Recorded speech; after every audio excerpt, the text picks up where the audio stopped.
and Nevis listens to WINN FM 98.9. WINN FM 98.9. Do you want to know Better what's music, happening in better sport? talk, Tune into On The Ball, a weekly talk show which is on WINN FM 98.9 every Tuesday from 7 to 9 p.m. with me, your host, Troy Bif Mills. We will keep you on the ball with our variety of guests and, of course, your calls, discussing the facts and the stats and sharing your opinions. Get on the ball and stay on the ball by tuning into On The Ball with Troy Bif Mills on WINN FM 98.9 every Tuesday night from 7 to 9 p.m. and also on Facebook and YouTube. Be on the ball.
Good evening, St. Kitts and Nevis. Good evening to the Leeward Islands. Good evening to the OECS. Good evening, Caribbean.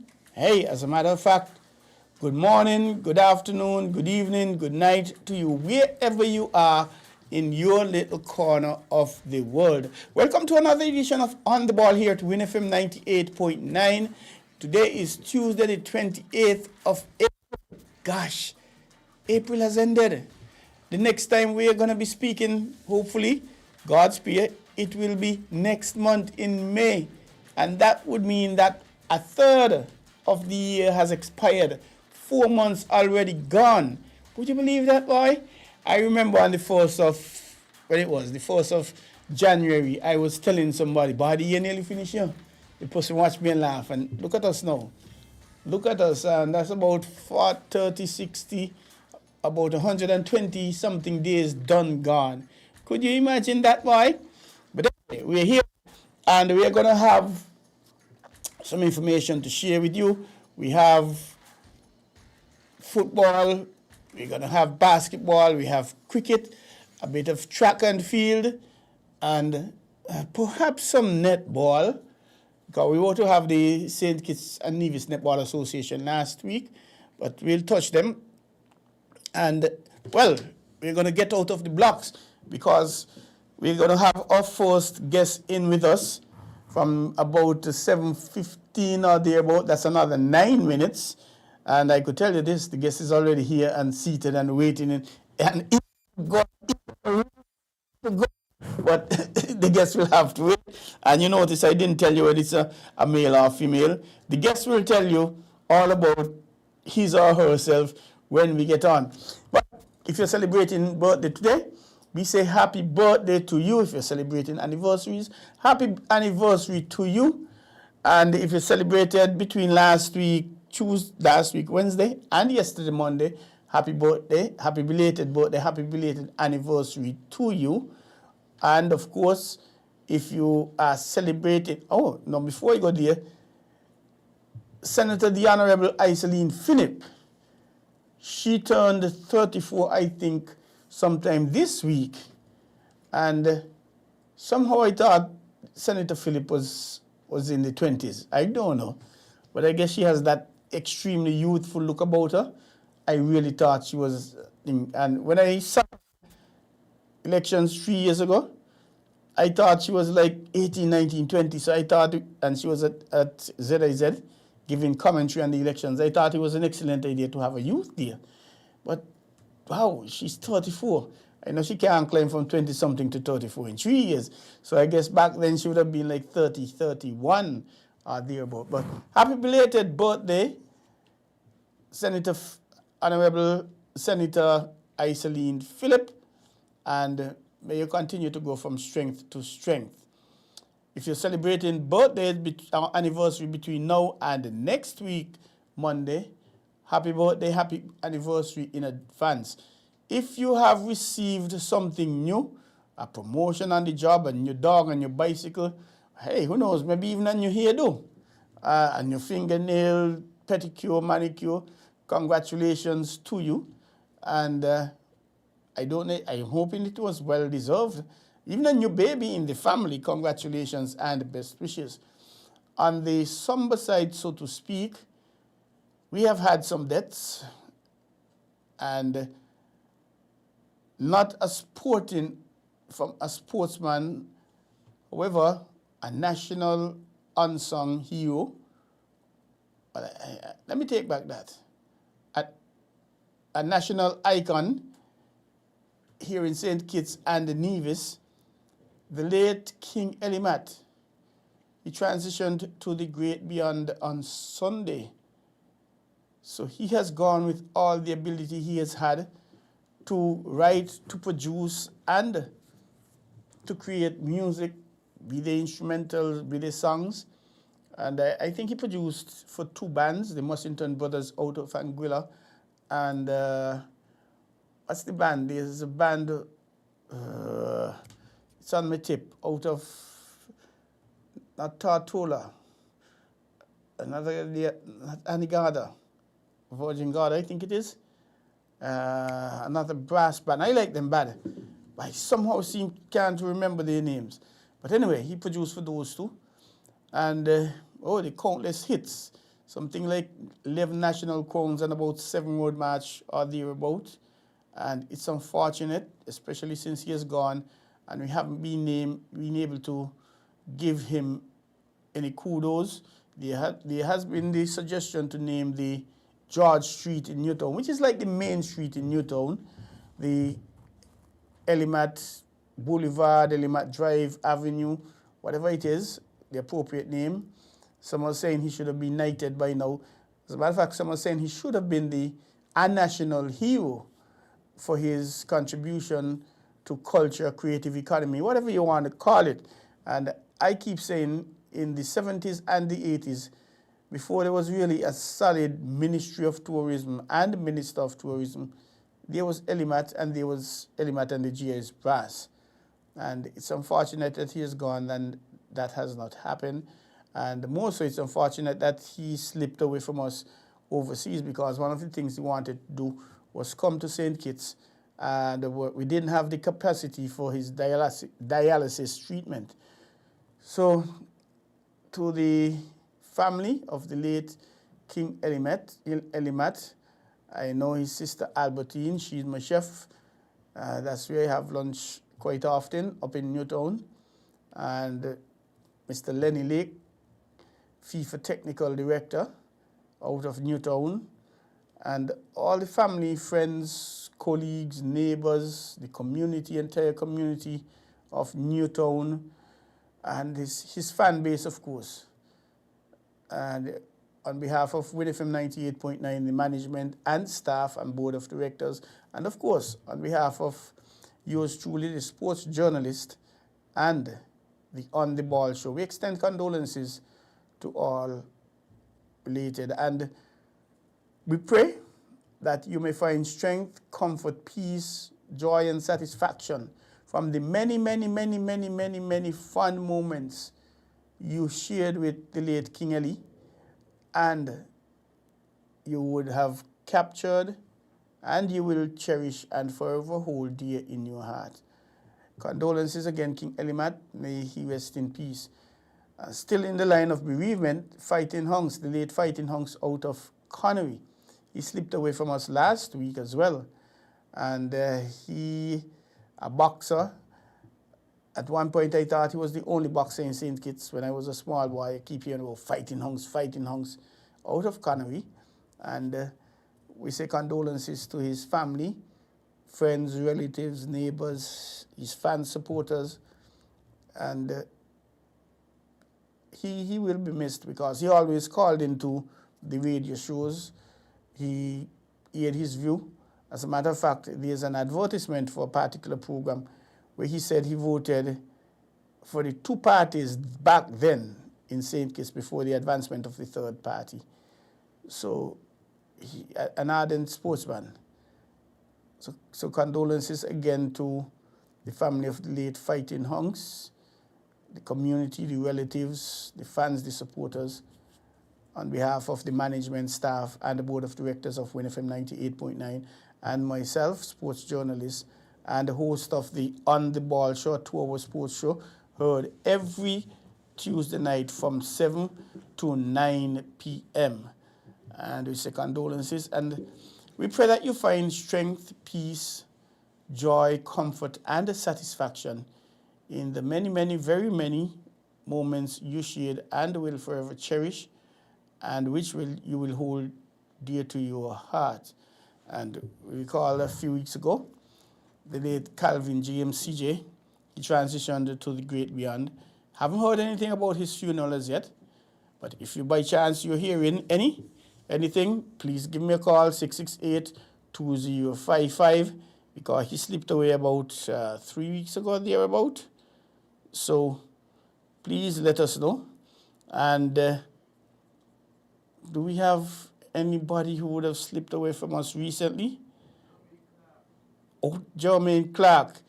Is that the youngster from Mark? Oh yes, we have Chubby. Chubby slipped away from us. Jermaine Clark of the Collision Band. He slipped away a few weeks ago. And the key man behind Teflon, the Teflon Band Collision.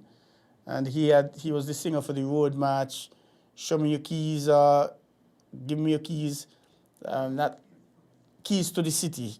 That's the name of the song. Thank you, Mr. Producer. My producer, Raspy, into the music there. Keys to the City, not last carnival, the carnival before that. That was the Road March here in St. Kitts. So he slipped away. So condolences likewise to his family, friends, relatives, the band itself, Collision Band, the Teflon Band, and the fans and the supporters.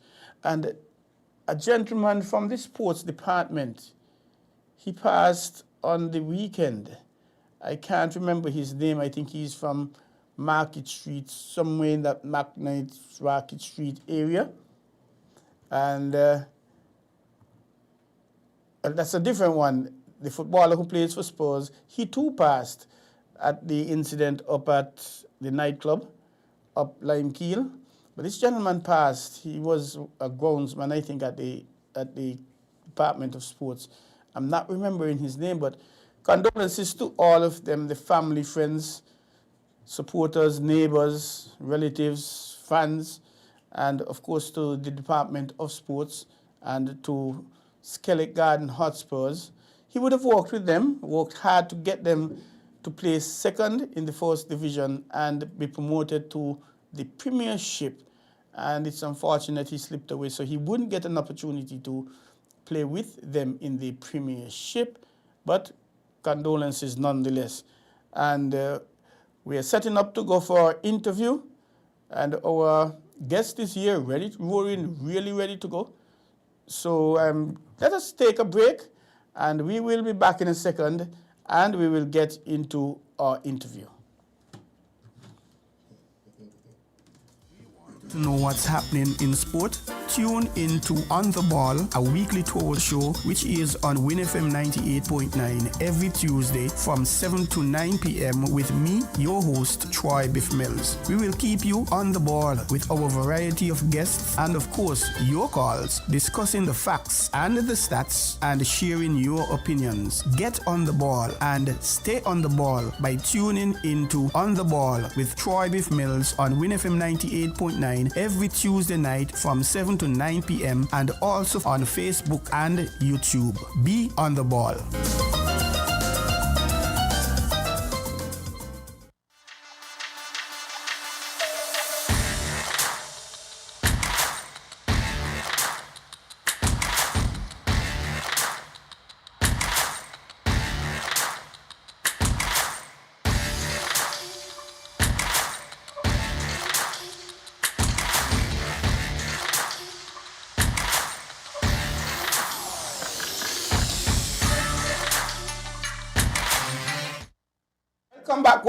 Welcome back to On the Ball here at WINN FM 98.9. And of course, to those listeners we have tuning in every Tuesday night and fans of WINN FM 98.9 generally. And who do we have?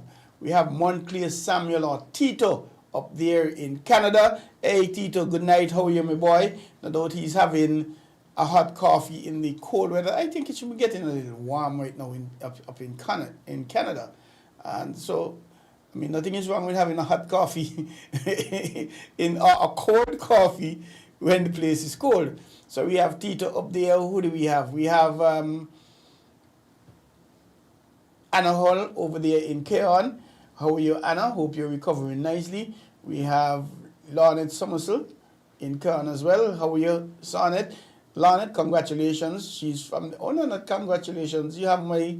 Well, I can't say condolences. My empathy that Rams Village Superstars didn't make the Final Four this year. They missed out by just about 2 points. And she has a nephew, I think it is, playing for them. So, congratulations on the work they did, though, because they were docked 2 points. And they end up coming fifth with 29 points. And then we have Evie Philip Morris, the blind lady from up at Manchester Avenue, I think it is, up by Bractor's shop on the left. Good evening, Evie. How are you? How are you? I believe Evie is listening. She's always listening. And as soon as the show finishes, she's going to call me and tell me, Troy, I was listening to you, and you did this or you didn't say that, or whatever the case is. So thank you, Evie, for listening. Over in Mansion, we have John Palmer Montezuma, the mayor of Mansion. Or perhaps maybe he should be the governor by now. I don't know. But he's always keeping things tight there. Whether it's sporting or not, community-based. We say good evening to you, Curtis Cook, Labba, and Jam Down. They are listening as well. And there's a tall gentleman, a Rasta, from Newtown. He may have played basketball some before. I know him from in the surfing and yachting industry. And he always tells me he listens and share his view. If I make a point and he has a different view, or I say, well, boy, yes, you did a good job. You're sounding good. Thank you very much for that. And next time I see you, I have to get the name. So my apologies for that. And over in Nevis, the entire Brown Hill, how you guys doing? You guys doing wonderful tonight. And congratulations on the achievement of Nevis. 7 players sending 7 players for trials for the Under-16 Leeward Islands Cricket Camp, and the 7 of them making the team, with one of them being the captain and coming out with the most wickets and many things. And congratulations. And also, your females making a national football team and the Carifta team. But talking about Carifta team, let us come back home now. And we are going to go to, well, I wouldn't even tell you what sport it is. Let us go to our guest and say good evening and welcome to WINN FM 98.9. How are you? Good evening. I'm good. It's good to be here. Oh, wonderful. You're no stranger to WINN FM, but this is you're making your debut, so to speak, on the ball here on Tuesday night. That is correct. Wonderful. Tell us about yourself. Who are you? Where you're from? What are you into? Where do you work? Okay, so I'm Denville Francis Blake. Currently, I am the Games Commissioner for St. Kitts Nevis Amateur Basketball Association. I work in track and field. I'm also the chairman for the TDC Inter-School Championship and the Rams Inter-Primary Championship. So I deal with a lot of sports. I'm also the chairman for Junior Chambers International, which is a young leaders organization that helps to develop young people within various countries around the world to be leaders, entrepreneurs, and all-around great person, basically. It challenges you a lot, and so that's me in a nutshell. You didn't tell us about the carnival part and the truth.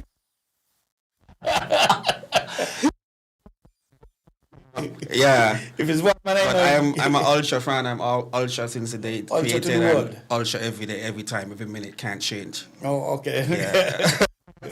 Congratulations. You say you are the games commissioner for the St. Kitts and Nevis Basketball Association? That is correct. Who or what is the games commissioner?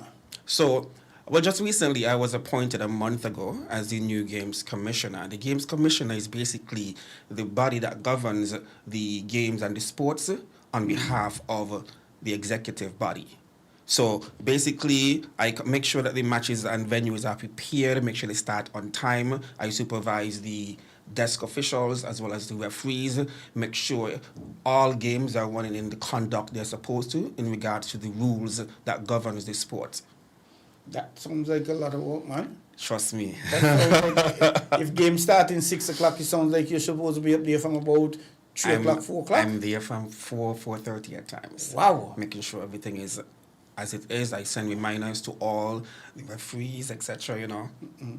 Why couldn't it have been Peter or Mary or Jane? Why you think you were selected for that position? For one, I think it's because whenever I'm given a task, I'm very dedicated. I do it to the best of my ability until it ends. So that's something that I think persons look at when it comes to me, is that dedication towards whatever task or role I'm given.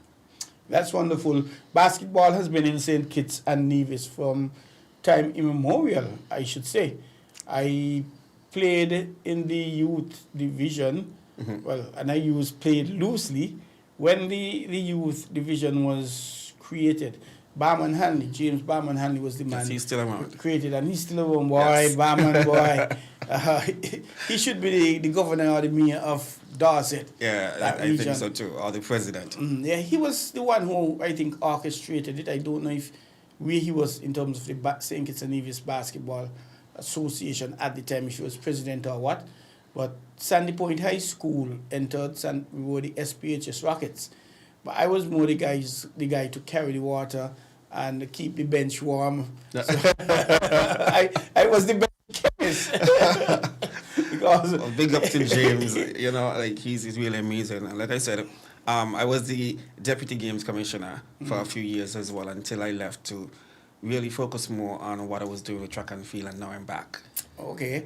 And Marty Huggins, I remember Still him. there too. I remember him from that youth competition. And we're talking back in 1980, to put it in perspective, 1980, 1981. I don't think your mother met your father yet. No. Or maybe your grandmother's ain't meet your grandfather's yet. Something like that, but I was nowhere close yet. Yeah, but Marty played with who he played with? Bastille High, I think it is. Either junior high, back then it was junior high. Either junior high or Bastille High he played with. So I knew him. And strangely enough, you know, he's the only one I remember from back in those competitions, 80 and 81, wow, when we were in 4th or 5th form, as the case was. So, and he's been around like for forever. And we know he got the Medal of Honor just recently, the first basketballer to do that. So he's part of history. You said you've been Games Commissioner, Deputy Games Commissioner for some time. Who was the commissioner at that point? His name is Keith Roy Lewis. So this commissioner, when did it come on stream? When was the first time it was introduced? I cannot say exactly. I don't know. I think maybe it was there before even me. But I know when I started with basketball, it's been there. And then like a couple months after is when I got my first appointment to be deputy commissioner, based on the way I work and knowing the rules, knowing the way it's supposed to be conducted and everything. And so I can't say exactly. So you have to know the rules of basketball to be a part of it, or it's an asset? It's an asset because you cannot function and govern a sport and you don't even know the rules, how it's supposed to play, what is this supposed to happen when this is, so it makes no sense. However, what they did as well too was put me on a course as well to even give me more information, and that's where I got, it was 77 or 79% on the exam and so forth, and they were really happy and impressed when I did the commissioner's course. And so it gives you more information so you could be properly aware of what the rules are, how to implement them, and to also make sure that not because you're the games commissioner that you always got to still sympathize and really look at an actual situation before just jumping with feelings. And so that's me basically. I don't just make a ruling because, I'm games commissioner. No. I think about it first. I might give a warning or something and say, hey, let's try work together, because the sport cannot go on without you, and the sport cannot go on without us as well coming together to work together, so. And you have to foster the new ones coming in, the younger ones coming in, so they can see something positive. And that's all about proper and good leadership. I did not mention there are some numbers to call, and just in case you want to call and make a contribution, ask a question, make a suggestion, you can call our main line 466-0989, 466-0989. That is our main number.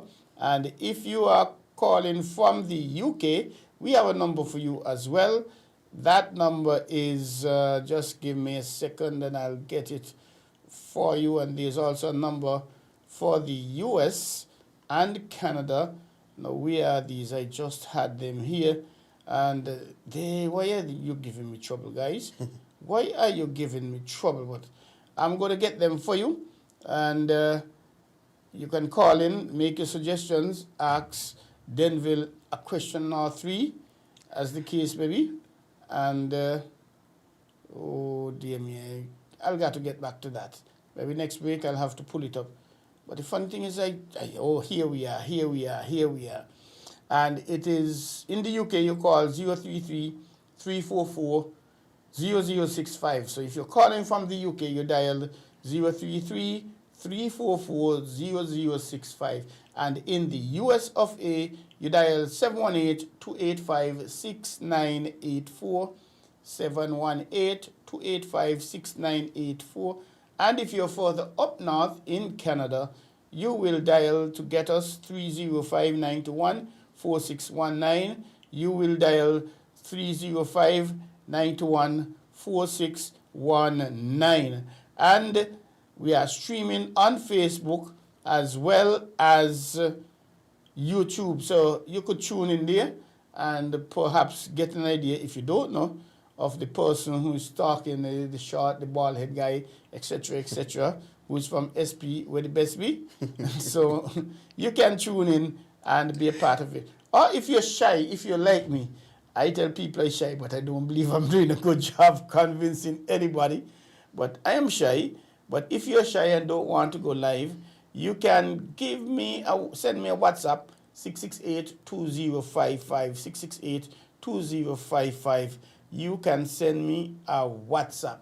So now, Delvin, back to you. Basketball. Yes, sir. Something really keeping basketball, because this year I noticed you have most and many sponsors. Yes, man. Something is happening. Something. So tell us what is happening, and tell us about the sponsors and who they are, what have been happening. Well, as usual, great talent. And I think it's a sport that people underestimate, because you have some of the most amazing talents within basketball. And if you look at it, some of the same players are at cricket, they're at football, they're also in track and field, tennis, and they're even at volleyball. Mm-hmm. So I think what happened is just that you had to lobby and foster with new persons to ensure the success and the continuation of this sport, especially for the younger generation coming in. Because too many times the younger generations don't know how to play basketball properly, don't even know the rules, don't know this, but they want it as a sport to get somewhere in life. And so you had to go out there. And so big up to National Bank, who has been sponsoring for years. And so I want to thank them so much for continuing sponsoring the league, as well as, we have some new ones on board. Like we have KFC, we have Subway, you have Domino's, you have Boozies also who came on board. There's a few others I honestly can't remember. I think Hotspurs as well. Yes. And a few others. A big company from overseas. Overseas, yes. I can't remember the name of it. As well.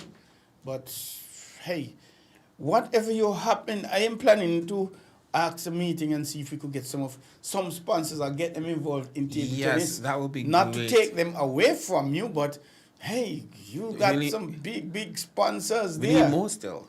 So you're talking about amazing players. We need to invite more sponsors to come on board, and be a part of this moving giant because we're not stopping. Heavy roller woman too.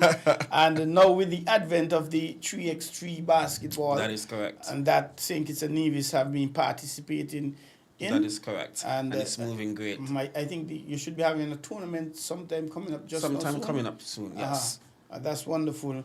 Where were these things when I used to keep the bench warm? So you see, that's what you have, you have to learn to develop it with years, Sadly, when you were there, but it has to keep going on. And actually, I have a level 1 basketball coaching course certificate, Yeah. So then you should come back too. From 1993, 94, somewhere there. Mm-hmm.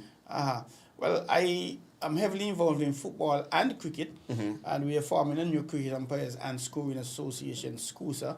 Okay. And I have the privilege of being the chairman, of the steering committee, St. Kitts Cricket Umpires and the Scoring Association, SCUSA.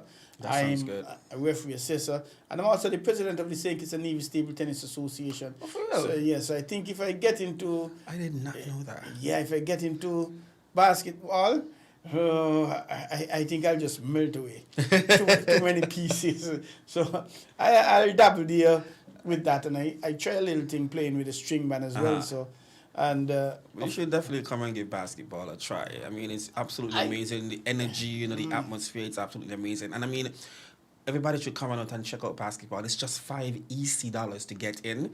And I mean, if you bring $5 US, you won't make a change because the event is just that. Exactly. The event is just that great that it warrants that $5 US.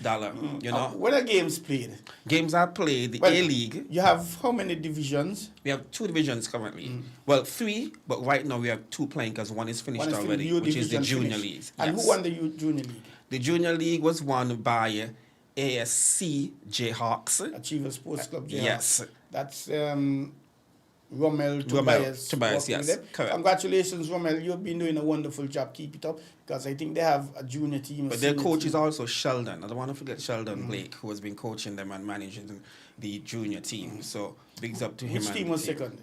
Second was Youth and Sports Raiders from Nevis. Yes. They were after, it was a neck and neck. That was an amazing competition. Jayhawks won the first game, they won the second. Yes, and then Jayhawks won the last. Correct. And it's good to see teams from Nevis participating in our national league here in St. Kitts, be it football, netball, basketball, whatever it is. So you have the junior league, which has been completed. Correct. And then we have the A division, where we have 6 teams competing to see which one will end up into the Premier League. Only one going Premier? Or 2? Well, we will see if 2 gonna go, but normally we just send one. Okay. So we will see how that goes moving forward. But right now tonight we have the A division happening as we speak, and the second game will start at 8 o'clock. It's with 2 of the top teams right now, which is Fig Tree Ballers. And remind the listeners where Fig Tree Ballers from again, in case they may not know. Fig Tree, Sandy put it down there. SP were the best me. And they won the national championship sometime back. Yes. And Achievers Sports Club again, which is Jayhawks. They have an A team. They are the top 2 right now. So they are battling tonight to see who is the greater team right now before going into the playoffs. So it's actually an amazing time tonight. So you're reaching the playoff stage already? So close? Shortly, you're going to be going in there. And basketball, and this is their second half right now, going at each other. So it seemed like basketball started like 2 weeks, 3 weeks ago? Nah. Wow. But that's just the A. The Premier now is longer, because the A has 6 teams. And right now, Fig Tree, let me just give them some updates. Fig Tree Ballers is leading the pack with 18 points. And then we have Jayhawks, ASC Jayhawks, just following behind them with 16. Then we have Samuel Construction, 869ers. Niners. That's the Spanish team, which has 13 points. Yeah. You know, we have Soho Lounge Old Road Ballhawks with 11. We have Skywalker's 18 with 10. And we have Fire and Rescue No Limit with 8 points. And you said there was six teams. Okay. And repeat the In the teams A again division. for us and the position. So we have Fig Tree Ballers, which is in first with 18 points. ASC Jayhawks, second with 16 points. 869ers, which is the Spanish team, third with 13 points. Old Road Ballhawks, fourth with 11 points. Skywalker's A team, fifth with 10 points. And then Fire and Rescue No Limit, sixth place with 8 points. Skywalkers, they have a team in the Premiership. That is correct. So it's Premier and A. Yes. Achievers Sports Club, Youth, A, and Premier as well. Yes. Wow, interesting. And when are games the A division played? So the games for the A division plays on Tuesdays and Saturdays. Both one game, 2 games? 2 games per night. What time? So the first game starts at 6:30. The second game starts at 8 o'clock. How long is a basketball game really? It seems like for forever. It's according to how the game goes. No, the playing time is But what? playing time normally an hour and a half. No, that's when you start and end because you have timeouts and all of that. Correct. But the playing time is what, 40 minutes or thereabout? 10 minutes. 10 minutes per quarter. Per quarter. So Correct. 40 minutes. So that's 40 minutes. 4 quarters. Yes. And you have timeouts and things which drags it out. Yeah. Extends it. Let me put it that way. Correct. To about an hour and a half. Correct. Tell us about the Premier. How many teams you have and what the standings are? So the Premier team now, we have 8 teams. So I'm going to go for the bottom this time. Okay. So right now at the bottom, in 8th, we have the Keon Lions, and they have 6 points. Then we have... How many matches they've played? So they have played currently 6 games. Okay. And then we have Youth and Sport Eagles from Nevis. So they have a A and... Yes, Okay. they also have a juniors as well. Okay, too. yes. No, they don't have an A. They don't have an A. They don't have they an just have A. a juniors. Oh, they were in the and A and they were Premier. promoted. Okay. Yes, they were promoted. So they're now in the Premier. And so they're in 7th place. They have played 5 games thus far. And they have amassed 7 points. Then we have in 6th place Rams Hitters. They have played 6 games and has 10 points. And now in 5th place, we have Farm Care Birdwalk Uprisers. And they are last year's champs. Oh. And they have played 5 games thus far and amassed a total of 11 points. In 4th place, we have SL Hotspur St. Paul's Tough Nuts, who has played 6 games and has amassed 12 points. And they are former champions. They are former champions as well, you know. And then we have, in 3rd place, ASC Wolfpack now. Also, you have ASC Wolfpack and ASC Jayhawks. Jayhawks, correct. Okay. Yeah. All part of the same At ASC. the same, yes. Okay. And they're in 3rd place. They have played 6 games and they've amassed a total of 14 points. And now, before we go to these top two teams, in the Premiership. yes, they have not lost any games. Wow. So a big match is coming up this Sunday at 8 o'clock between the 2 teams to see who will be the dominant team. One will lose. One has to. Well, But is which one? I don't know who will lose, but one says a Sandy Point team. I think the Sandy Point team will win. Well, we just have to wait and see. And so both teams have played 5 games and they have won all. And they both have amassed a total of 15 points. Okay. And that is Skywalker's Premier team and the Sol Sandy Point Falcons. Oh, how did I know so Sandy Point would have been? But Skywalkers, they win the Premiership last year and were promoted this year. Correct. And they're coming up. Yes, I'm telling you, they are forced to be reckoned with. Where are they generally from, or is it a mix-up combination? It's a mixture. Because you have some of them from St. Peter's, you have one from Sandy Point, I think he's from Sandy Point. Chavez, yes. well, Yes. I think it is. Yes. Correct, from Sandy Point. You know, you have some from all over, you know. Okay. From all over. Just a great bunch of friends that, you know what, let's do this together. That is interesting, and a lot of great entities have come out of this. Correct. UB40 is one musical group out of the UK. They were one who have come out of this, just liming on the block, and then they said, let's go into music and things like that. So there have been those things to follow. Correct. And what's your point structure? How many games for a win? How many for a draw? Do you have any bonus points? So all we have for the winning team, you get 3 points. Okay. And if you lose, basically, you get 1 point. Oh, if I lose, I get 1 point? Normally losers don't get anything. You get 1 point. And if there's a draw, there's a way in which you figure out which one leads, but you go by the lost and the winnings in terms of the points and different things, and then that is calculated to determine which one will go as the dominant team. That's interesting. When are the Premier games played? The Premier games now are played every Thursday and every Sunday. From 6:30, the first game, 8 o'clock, the second game.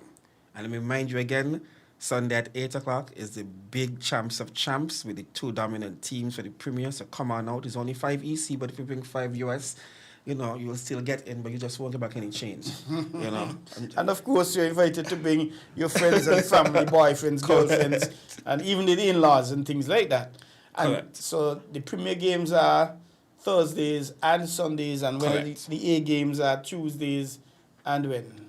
Tuesdays and Saturdays. And Saturdays. Correct. You've moved in last year, like now, sir. You were playing around the country. In Keon, in Sandy Point, Upper Birdwell. All over, yes. Because your basketball city was being renovated. Correct. Excuse me, it has now since been renovated. So how do you find the renovation? So the renovations, I must say, based on last year, is a huge congratulations to them, because the players can now feel a bit comfortable. Even though we don't have a roof, I mean, we do want that roof, and I heard it's coming, so we're waiting for it. Based on what was there before, I have to say it's a huge improvement. Okay. And then Warner Park, celebrating 100th, its centenary, 100 years this month, and the minister would have projected a video, and some provisions are going to be in there for Warner Park for basketball, if I'm not mistaken, indoor facilities. Correct. So I'm waiting for that. So when that happened, would you guys continue with Basketball City, or all the action will be moved there, or some games will be there, some will be there? I think Basketball City still should continue, especially when it comes to training with national teams, etc. and what's not. But I think for like the Premier, definitely we have to use down there the new facility, and also foster in regional and international leagues now. Because that's something that I know we've been looking to even try to invite, so that tourism as well, to sports tourism can also conquer within the federation. And so with that, it will be something great for not just us, but for the federation as a whole. You're listening to On The Ball here at WINN FM 98.9, and right now we are talking basketball. We have this Delvin, the Games Commissioner of the St. Kitts and Nevis Amateur Basketball Association, SCANABA, recently appointed. When you say you were appointed? Like a month ago. A month ago? Yes. So you're still getting your feet wet? Yeah. But you certainly don't sound so like you just been there for a month. You sound like you've been there for about a year or two. I love this sport, and like I said, I was the Deputy Games Commissioner for a while too. So everything just, falls into place. And like I said, when I put myself into anything, I put my all. And so that's how it runs. Do you guys stream games? Yes, we do. So they're streamed basically on the SCANABA Facebook page, and so you can go on there each night and you would see the games live as well. The A and the Premier. Premier game as well. Yes, correct. What is next for basketballers after this tournament, these leagues? Do you have any leagues coming up, regional, international, youth, senior? Well, there are different leagues outside there. Like we have an under 20 league right now that we are training some of the players for. And then you have the under 23. You have another one where we have won, I think last year and the year before, we won in Montserrat as well. And there are others that we want to go and represent Federation greatly, but, we need more sponsors on board. So, sending out an alarm for sponsors to come on board so that we could foster more of these things for the younger generation and for the players as well, because this is what they love to do. And it's a great thing when you could have men, especially and young men, in a space like this, instead of doing crime or anything of that sort, they're doing something positive themselves. And so when you have persons coming into a system in that way, it shows greatly on the community as well as the federation. In terms of female football, female basketball, what is happening there? I don't know. So there isn't anything female. I think that's something that we should tap into, but I don't think that there's the premise for it as yet, because if you don't have the proper facility and the proper equipment as well as sponsors on board to facilitate the males in a better light and level, why would you bring in another to... That makes sense. You need to make sure you have all these things first. Why expand when you exactly have whatever challenges with the current status? Correct. That sounds good. Officials, do you have any female officials and referees? Currently, we have only all male referees, but we do have female desk officials and so forth who work diligently each night and so forth to ensure the success of the games. Is the games commissioner position voluntary, or you get a little sugar cake? A little sugar cake. A little sugar cake. And it looks like you're being a little modest here. I'm not going to ask you how much. I'm not going to ask you how much. But it's good with all the work you outlined. Yeah, it's a lot of work and it takes a lot of your time. And so that's why you just get, something. But outside of that, it's because of the love of the sport as well, too. Do you have an assistant working with? Currently, I do not. So it's just the games So it's just me and my committee. Because I have a committee, and so I want to big them up as well. Who are the members of the committee? I have Kishona Davis, Crystal Green.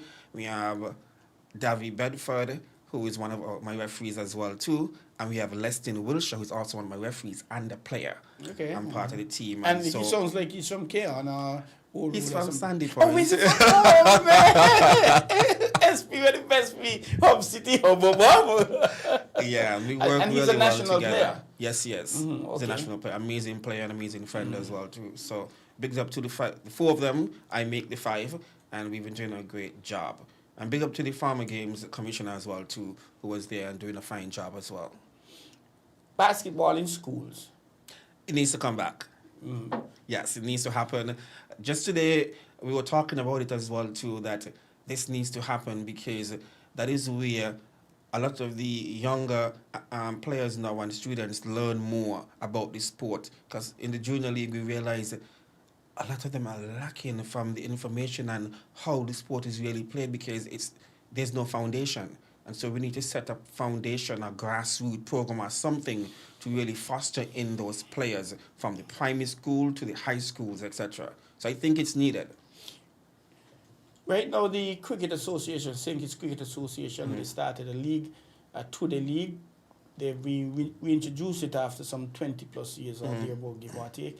And they made history. It is a historical tournament. It's the first time females are playing. 2 teams played on Sunday, and each team had a female in there. So that was something very good to see. Are females allowed to play in your league? I won't say no, but as of current, it's only males playing. Yes. Oh, but you don't have any provisions to prevent them. It's just that... nothing in the rules that prevents a female, but currently it's just males. It's just that females are not at that level as yet. Correct. Because I know at least 2 females. Andrea McCoy, I think she played basketball. Correct. And there's a lady, the name just eluded me. She sells nuts around Bastille. I think she was the first female. I think I know you mean. I can't remember her name, but I think I know you mean. Yes. Yes, I think she was the first lady in St. Kitts and Nevis to play basketball. And Althea, is it Althea? Alti? Okay. Althea. Uh-huh. And she still has it, and she looks like a basketballer. She has that look about her. And I remember seeing her way back when, in the 80s, early 90s, I think. I think she migrated states and she's back home now. Okay. But there is that scope, and females getting into football as of the last 10, 15 years maybe. But you don't cricket, there's some in cricket and volleyball. But you don't have too many. And you have to start in the school. Correct. I could remember when football started, female football, Elvis Starbone, the late Elvis Starbone, and the female league is named in his honor. He used to have one-day football festivals, maybe 15 minutes a half, whether it's Red House play Greenhouse up at Bastille High, and from there it developed. And like anything else, you have to start at that grassroots. I agree with you. Correct. And the interest in there is there. And getting it into the schools, that collaboration with the Department of Sports, working closely with the national associations.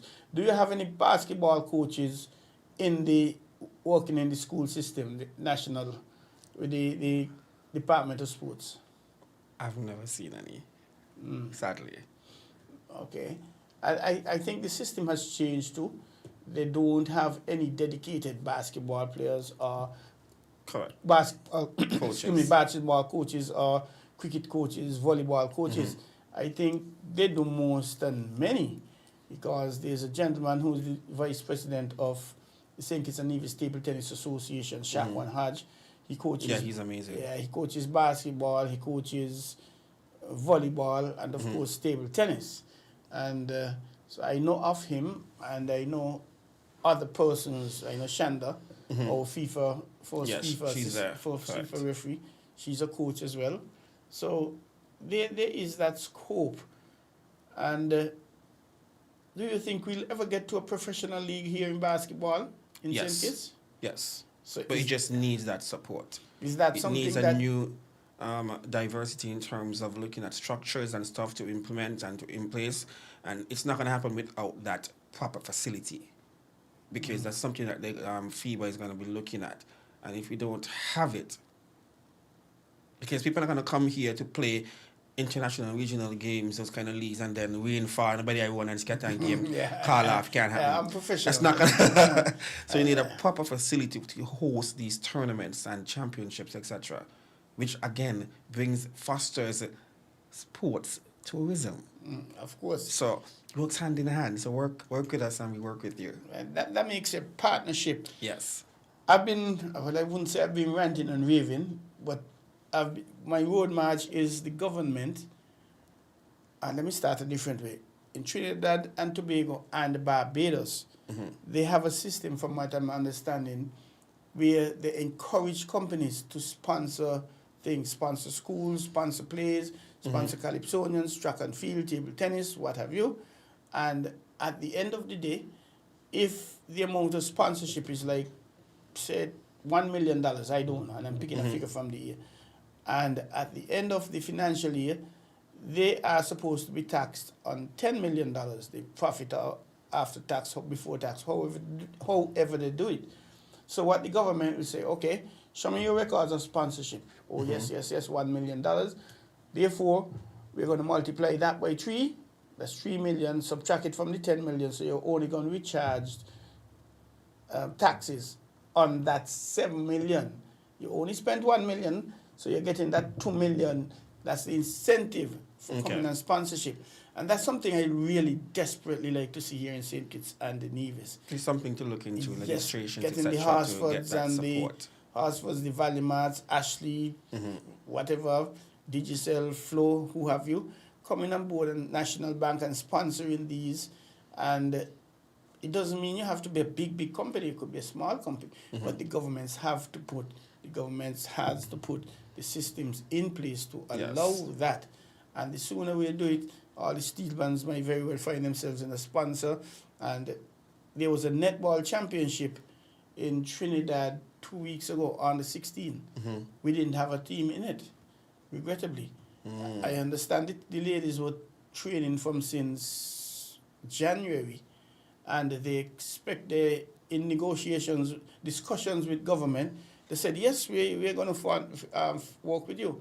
And when the government came up, they gave a contribution, which is different to working with you. And I don't like the word. When I come to you for a job and you tell something and you tell me you don't work with me, tell me what the working with me is, because I might say, oh, you're going to give me $10, but you only end up giving me $2. And you work with me. I think one thing we need to realize as well to as organizations and as individuals, when we are going to, whether it's a company, the government, etc., and they have agreed to assist you in certain ways, you need to highlight exactly what are the assistance, what are you going to provide, and put it in documentation form so that at the end of the day, you know exactly what you're getting and what is going to happen. So you don't do all these things and at the end of it, you're like, what? You thought that? No, you have to work strategically to ensure that everything governs and runs the way it's supposed to. Indeed, I agree with you. And of course, the associations have to go on out and help themselves too. Correct. Because sponsors have a strategy, okay, you want to raise $60,000, how much you have? And I'll match it. So if you have 5,000, they'll give you 5. They may not give you 10 or 15, but so it encourages in you. And we're going to go to a break now, and when we come back, I give you an opportunity to thank your sponsors again, wrap up anything that we missed. So stick and stay, don't go away. We'll be right back here at On The Ball on WINN FM 98.9.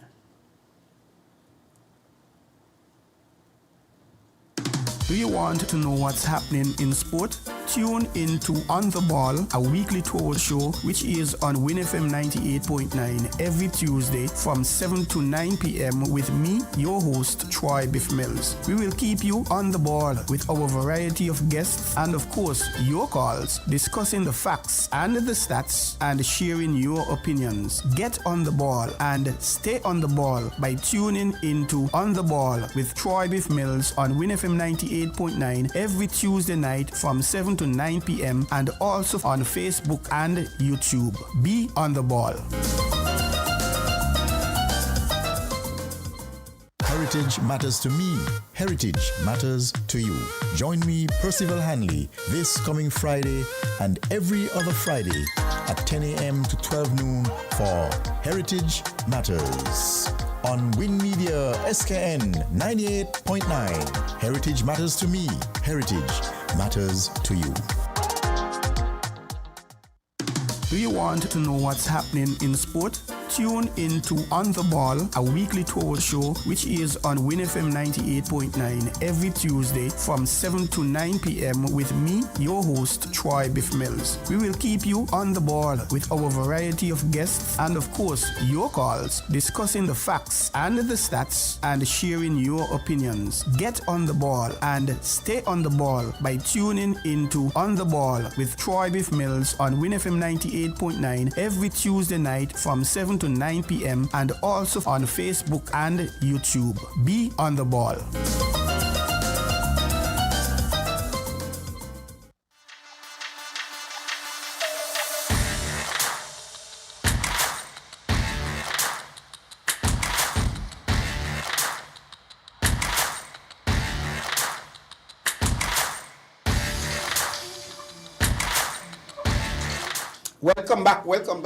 Welcome back to On The Ball here at WINN FM 98.9. I am your host, Troy Bif Mills from SP, where the best be, Hub City, Hub. And with me in studios, live and lively, is Mr. Denville, the Games Commissioner of the St. Kitts and Nevis Basketball Association. He's been only on the job for like a month and a half, 2 months, but the way this guy is talking, he sounds like he's been there for forever, man. And have cornered him and get him into a squeeze yet. As soon as it looked like I haven't even finished thinking about the question, he's already answering. That's how armed he is. Very powerful, very powerful. And the Premiership, your Premier Division, it's going on. You're getting close to the playoffs just now, and similarly with the A Division as well. And maybe after May. After May? Okay, Yes. well, May starts day after tomorrow, isn't it? So today's the 28th already. Correct. But remind us again of anything you may have coming up in the 3x3 basketball. I think that's in Tortola, I think it Yes. is. We have some 3x3 basketball coming up in Tortola. We have a team representing the federation, and so we want to foster collaborations as well. And persons who want to come on board and sponsor the team who is going to represent us and give them a full support. We have the continuation of our A Division League and our Premier League, which is high class, trust me.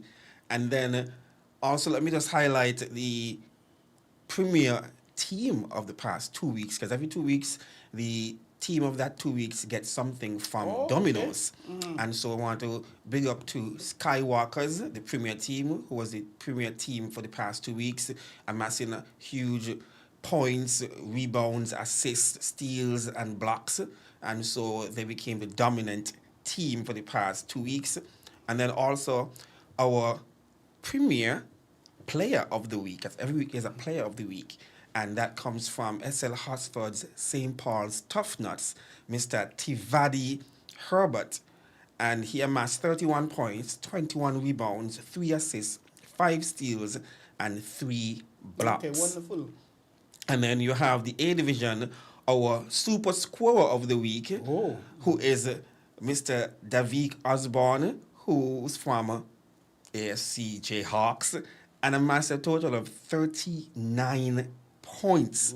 And that's nothing compared to some, because one game he amassed a total of 49 or so points. Whoa. So, like, he's not to be played with. And then he's also the Player of the Week, who's getting something from KFC, and he amassed a total of 39 points, 1 rebound, 8 assists, and 17 steals. This guy is rough, man. Trust me, he is. He's all around there. He was the MVP for the Junior League finals, as well as the MVP for the season MVP as well, which is the regular season MVP. So he got both MVPs just recently as well too, and it looked like he's going for another MVP. So kudos to him and the teams, and so we big them up. But let's see what's gonna happen. Yeah, definitely. Yeah.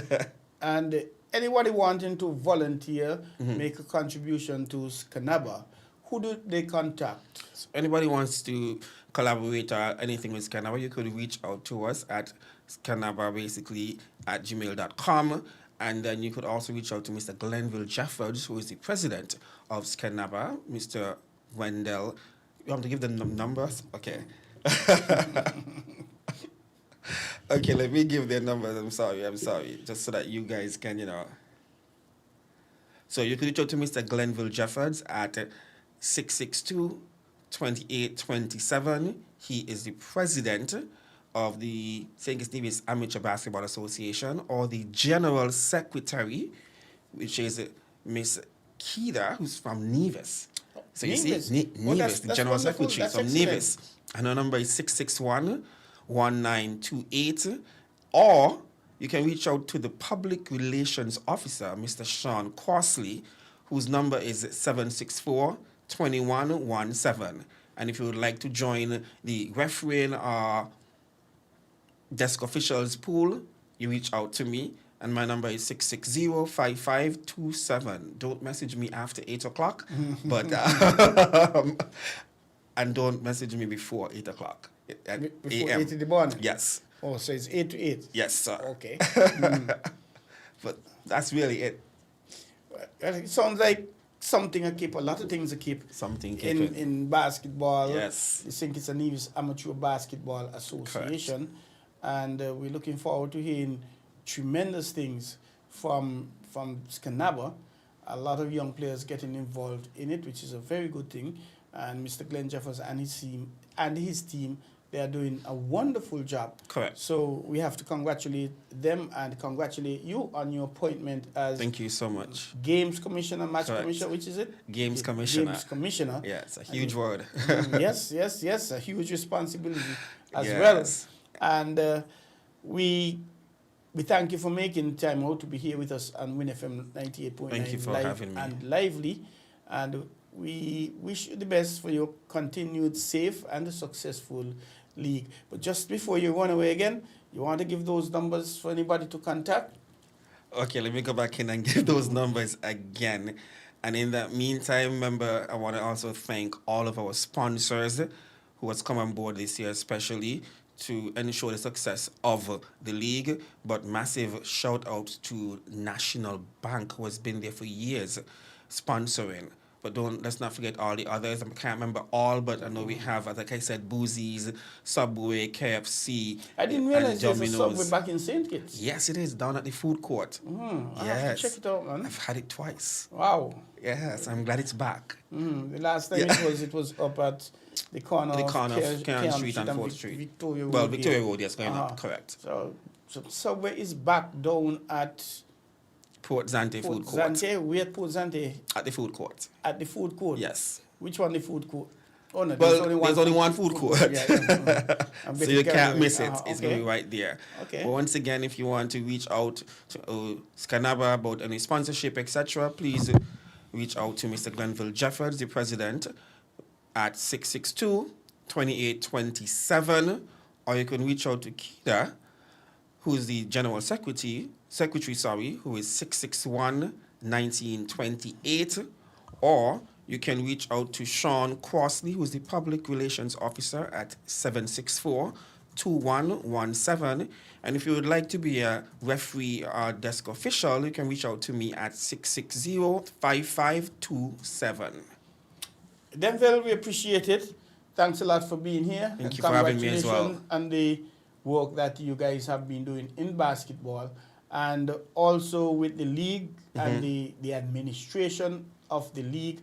And well, in terms of crowd and the turnout, how has that been? We haven't touched that. It has been a huge increase, I could actually say, from when last I was there and doing everything and what's not. And I think because of the upgrades as well too.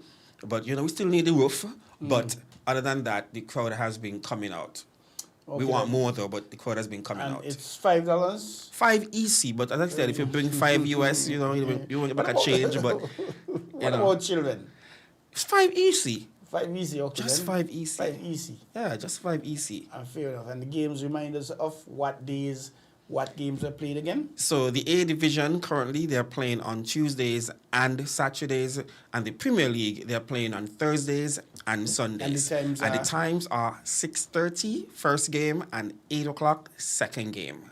Don't miss it. Otherwise, you'll be missing out. So bring your family, your friends, your dog, your cat, your neighbors, and everybody, and make it a family picnic, and come join us at Scanaba for the A Division and the Premier League, the National Bank A and Premier Division. Thank you again, Denville, and do have a wonderful and a successful tournament. Thank you so much. And most importantly, may it be injury-free. Yes, injury-free for the players, because it's just today I was reading that a key cricketer from Australia had to resign he had to retire because he's been going through injury since last year, February surgery, and he's trying to make a comeback and can't, and things like that. Some persons are just more injury prone than others.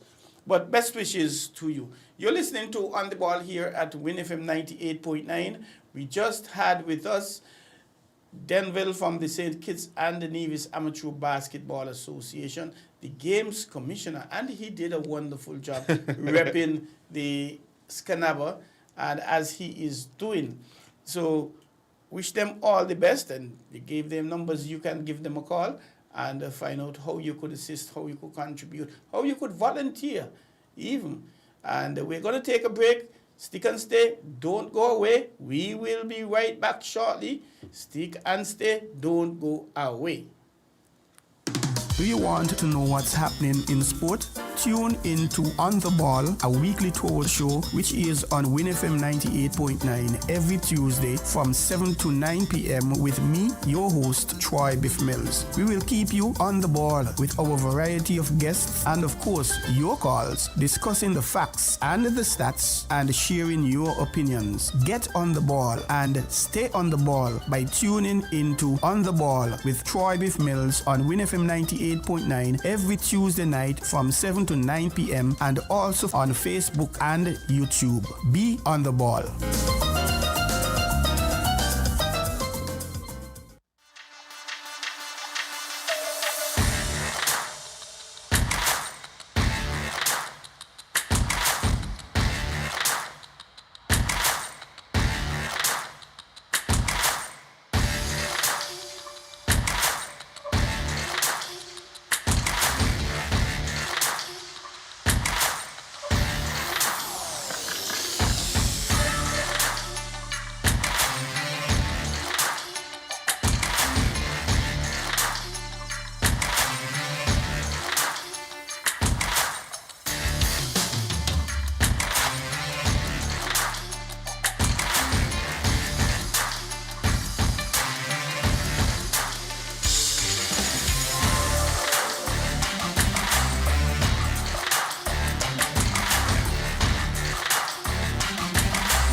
Welcome back to On the Ball here on WINN FM 98.9. I am Troy Bif Mills, your host, and boy,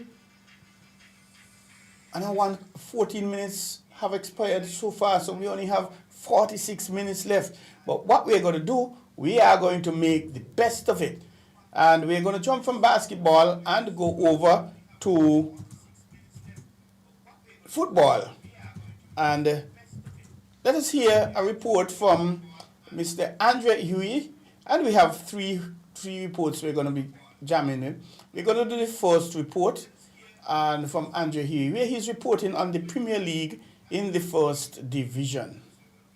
And in the Premier League in the SKNF, St. Kitts and Nevis Football Association. The stage is now set for the Final Four playoffs in the National Bank Group SKNFA Premier League, with 4 teams officially booking their spots at the end of an exciting regular season. Qualifying for the playoffs are MSCR Old Road United Jets, Azul Cairn Rockets, Hunter Newtown United, and Development Bank St. Peters FC. For the first time in over a decade, neither St. Paul's United or Ramsville Superstars will feature in the Final Four playoffs. Both teams have dominated football in St. Kitts and Nevis for well over the past 10 years, making their absence this season particularly significant. Leading the way are Old Road United Jets, who capped off a sensational campaign with a 3-1 victory over SL Horses St. Paul's United. Tiquani Williams struck twice in the 58th and 84th minutes, and Jean Brown added another to seal the win. The result confirmed an extraordinary achievement for Old Road, who've completed the entire regular season unbeaten.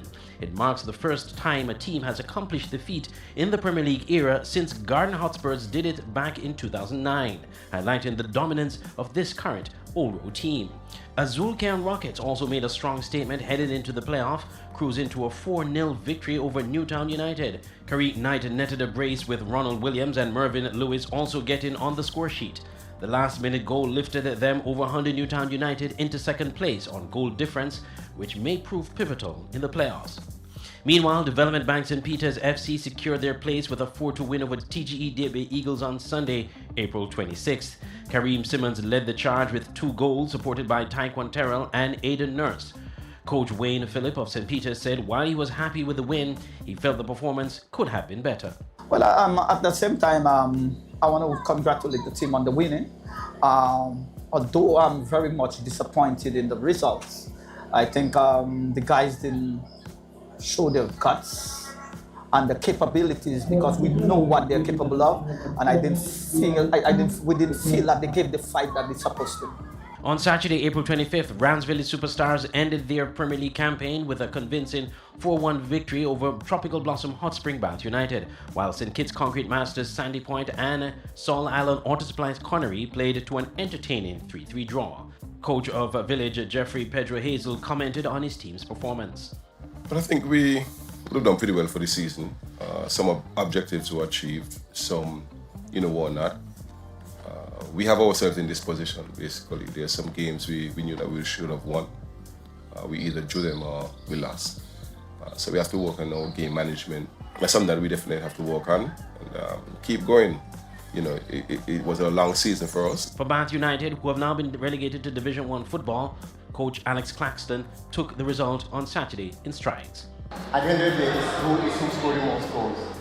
We had opportunities, that we should have put away. We didn't. They had this and they made good use of them. So we just have to tell ourselves, okay, this is what we need to do going forward. We need to be better. We need to, make sure that we find ourselves in a position where we have goal scorers, because that is the thing that has plagued us for quite some time.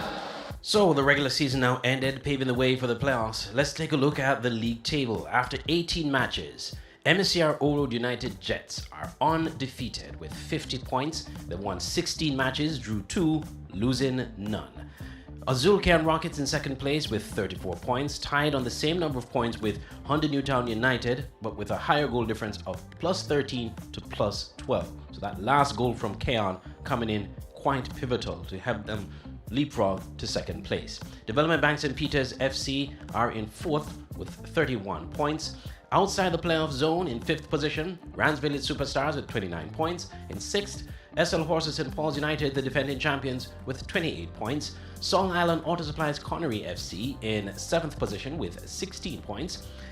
TGE Deer Bay Eagles, the newly promoted side, they remain in the Premier League for one more season with 11 points in 8th position. And relegated to Division 1, St. Kitts Concrete Masters Sandy Point FC with 8 points, and at the bottom of the table, Tropical Blossom Hot Spring Bath United with 7 points.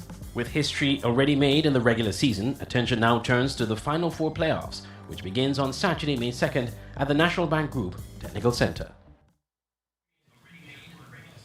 Thank you very much, Andre.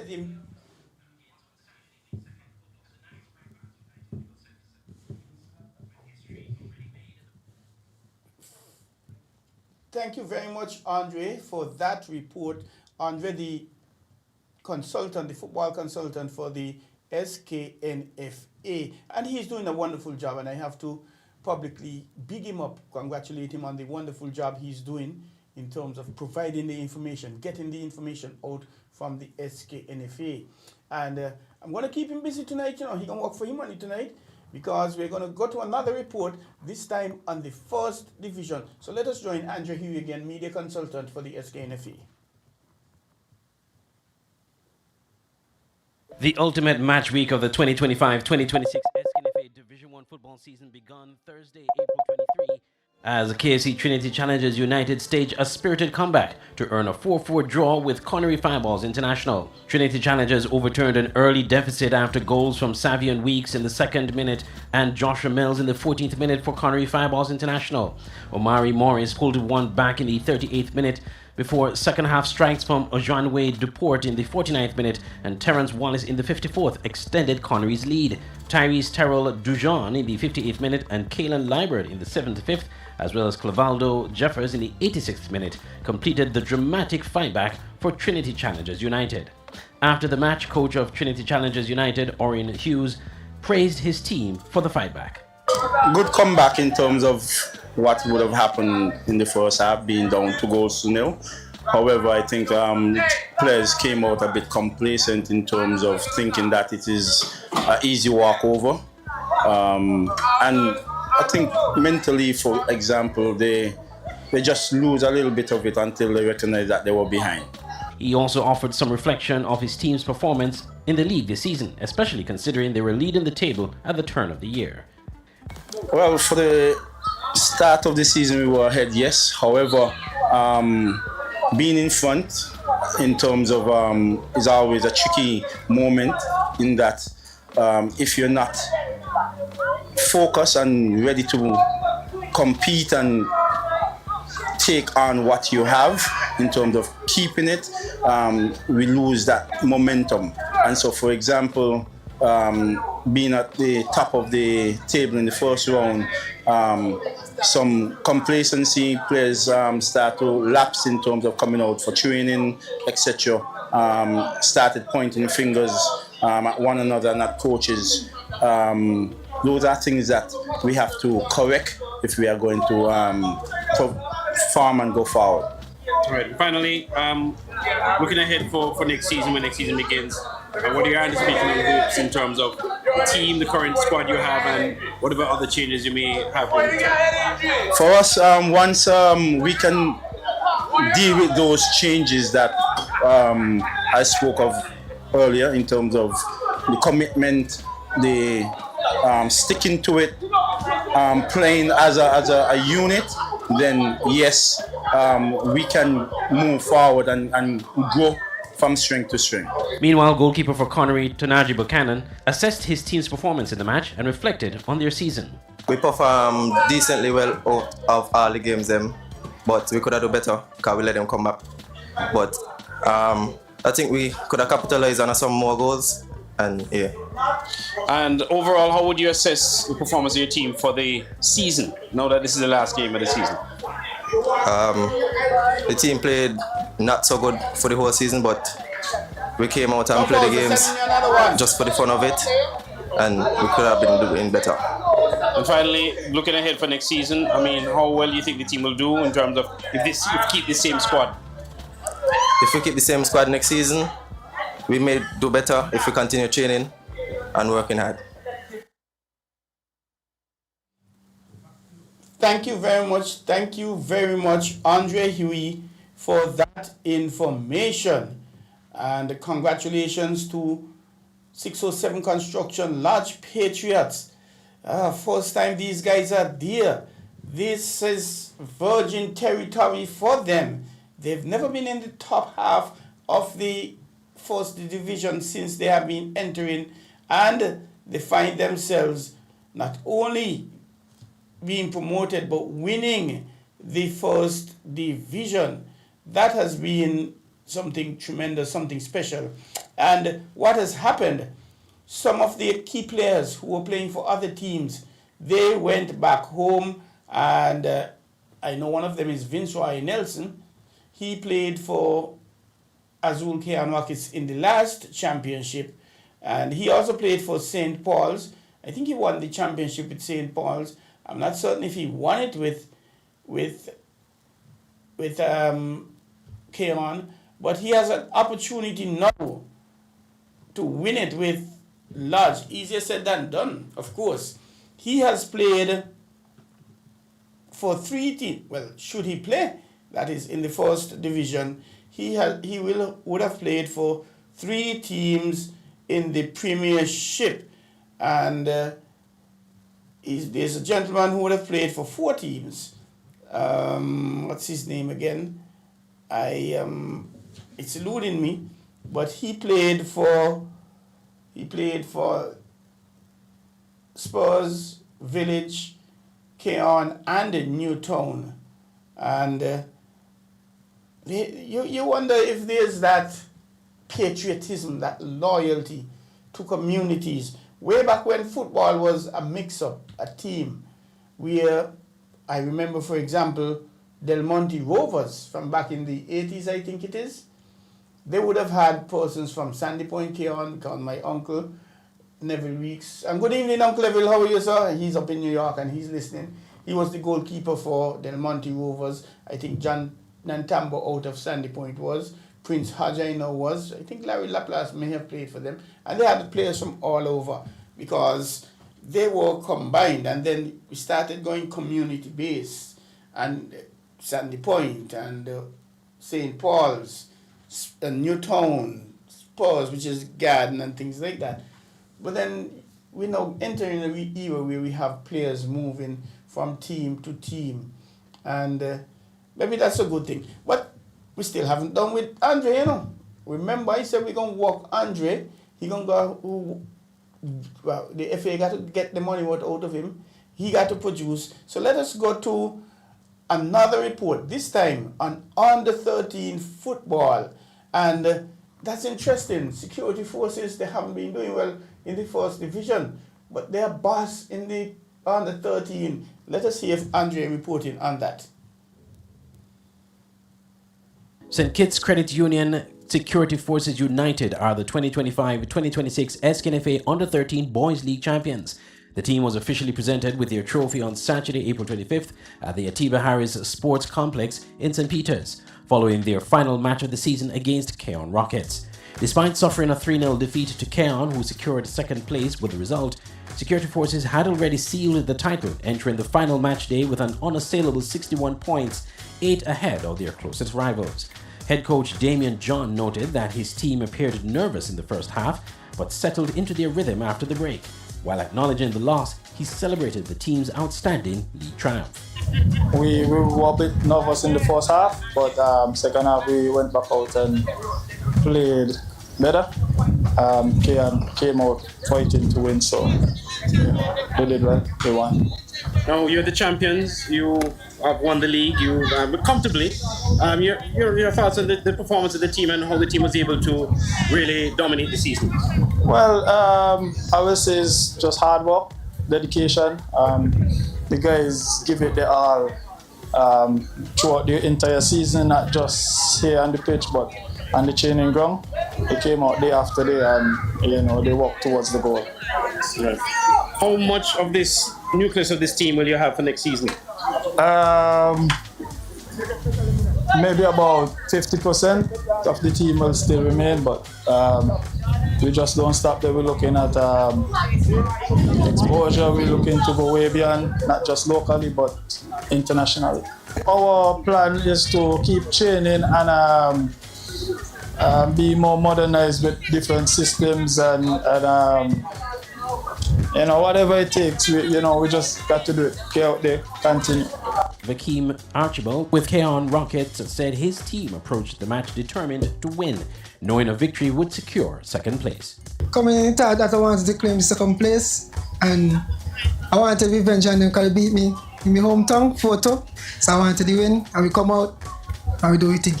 Right. How would you comment on the team's performance? Well, my team, we work hard, we went to the training and do it, and they come out, they play to their potential, and feel proud of them. Now we could come out with the 3-0 victory. I know the season is finished, but how can you build on this for another season? Well, we can keep the players them together and keep a small tournament between each other, keep it competitive, and keep them going and do the thing. Lastly, how you rate Keon's season? You finished strong, you finished second, but overall, how would you comment on the season? Well, we had a good season. I think we could have won the cup, but we dropped short and feel good that we beat the winners in the end. In individual awards, Golden Boot went to KJ Martin of Connery Fireball International, Best Goalkeeper Javon Leader of St. Paul's, and MVP Malji Marsham of Security Forces United. Earlier in the day, also in St. Peter's, SL Horses St. Paul's United under-13 team went down 3-2 to Development Bank St. Peter's FC. St. Peter's players Azan Liebert and Kimari Maynard reflected on their performance and the overall season. The game was positive. Yeah, we missed a lot of chances, but we could have scored more. Yeah. It was very fantastic that we didn't score the goals, but real positive for the last game of the season. It was a good season. We lose game that we could have win. We missed a lot of chances, and I think that's the reason why we finished bottom, but well, not bottom, but you know what I mean. But yeah, next season, more people going your 450, so I hope the U13 could cover. Meanwhile, St. Paul's player Javante Freeman commended his players for their approach to both the match and the season as a whole. They play good, but couple mistakes, so I'm gonna cut it out when I back training. The end of the season, but how would you rate the season for St. Paul's? Good, because normally I will lose, so coach when I'm doing a good job with us. Right. And looking forward, looking ahead, how well you think now, based on the training you got this year and training and preparation you'll get next year, how well you think the team will do next year? Good, better, because Chubika coach man serious about Chubika Ali use him serious about football, so I'll do better. The latest triumph adds to Security Forces United's growing success following their title win in last summer's SKNFA Under-13 Football Festival. Now let's take a look at the final point standings for the Under-13 League. Winning the lead with 61 points, Security Forces United. In second place, Keon Rockets with 53 points. Third place, Bath United with 51. St. Paul's United finishing out on fourth place with 44 points. Connery Fireball International in fifth place with 44 points. Dream Chasers Saddlers in sixth place on 42 points. Molyneux FC on 27 points in seventh. Also, St. Peter's with 27 points, but a much lower goal difference, -5 to +4. Sandy Point are in 9th with 25 points. Village Superstars in 10th with 23 points. Dieppe Bay abandoned the season at around the second round. They only played 12 matches and had 13 points at the time. Newtown United, they were in 12th position with 7 points. And the bottom of the table, Trinity Challengers United, without registering a point. Thank you very much, Andre. Doing an excellent job as usual. And these youngsters, security forces, I can't understand at the senior level, they're not doing and saying much. And the junior level, under 13, they are winning the championship. And they won a football festival last year. The good thing about this, the development, soon these under 13 players will be feeding into the senior team. So things we'll be looking up for security forces shortly. It's now 8:34 and we have some cricket and we have some more cricket and we have some track and field. Marathon marathon is one of the hardest things when it comes to athletics. Running for 26 miles. And most marathon, you're going to cover over 2 hours. 2 hours of running. Oh boy. Could you imagine that? 2 hours of running, 2 hours of training twice a week, 3 times a week, whatever the case is. There was the London Marathon, which is a historic marathon. It's been going on for some time. And they just had it. Let us go in this clip. The winner ran sub 2 hours, under 2 hours. But would you believe the gentleman who came second, he also ran under 2 hours as well?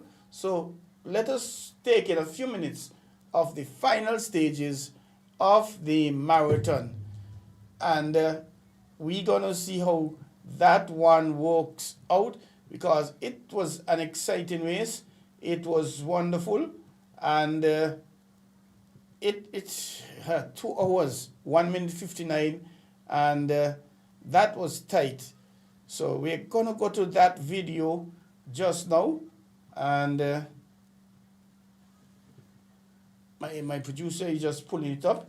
The last thing I would have sent to him, so he's going to play that.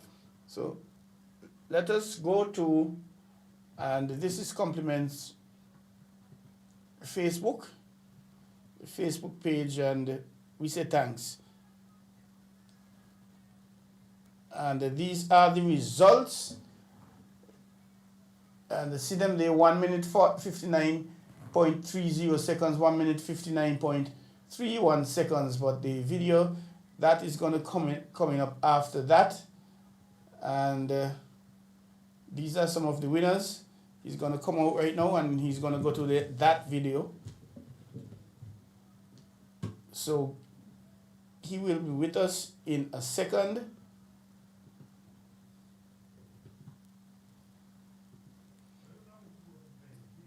Yes.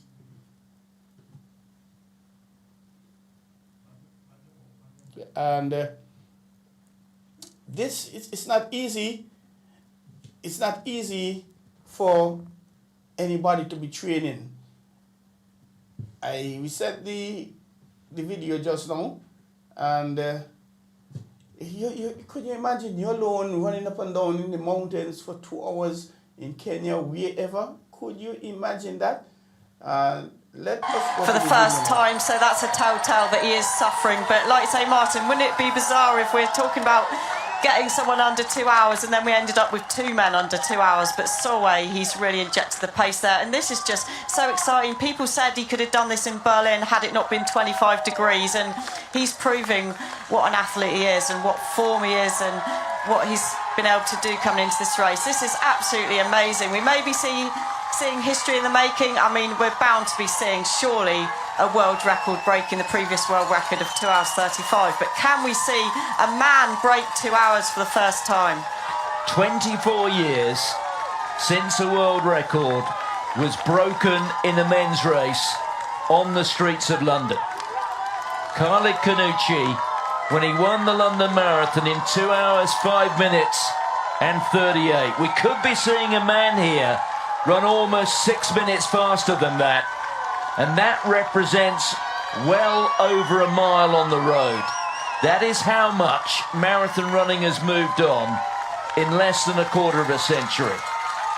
Sebastian Sawe, unbeaten at this distance, not even looking remotely uncomfortable.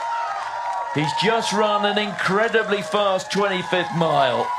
Can he maintain it through the last 600 metres and eclipse the 2 hours?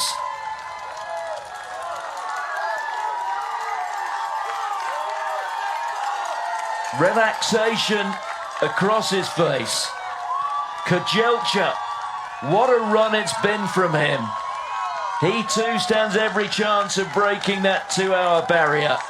But Sawe on his way to maintaining his unbeaten record, to breaking the world record, and ducking inside 2 hours for the first time. I wonder how aware he is of it. He will be, I think, when he turns the corner and he sees the clock and it says 1:59. or even 158 something when he catches the first glimpse. This is running history in the making. Sebastian Sawe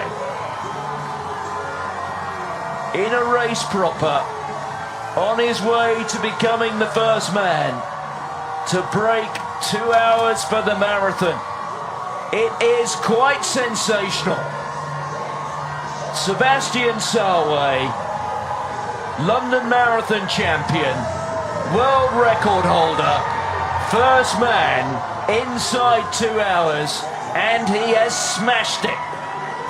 Wow, I just can't believe what we're witnessing. It's like a minute off the previous world record, but 2 men under 2 hours as well. Like, we were talking, when would it happen to get 2 men under? But wow, that was like, I'm speechless. That was absolutely amazing. Sawe out of Kenya. Amazing. And Kajaucha look behind. Long distance, well, Africans, Ethiopians, Kenyans, Nigerians, long distance long distance races seem to be their thing. They're very, very, very good. 24 years old. And this guy is a really, really maga guy. Well, he doesn't have the bulk as you would expect. So, but training, and hey, this guy looked fresh. He looked like he was just running a 400 meters or maybe an 8:15. Fresh, like nothing happened. We say congratulations to him, and he is going to go from strength to strength. Let us go over to West Indies cricket as we're getting closer to 19 minutes to, closer to. Things not going well with the Leeward Islands. Things have not been going well with the Leeward Islands. The Cricket West Indies, they have their regional 4-day competition. Because of the financial challenges, it had to be grossly reformatted. There will be just 9 matches in the first instance. You have 2 teams playing each other 3 times.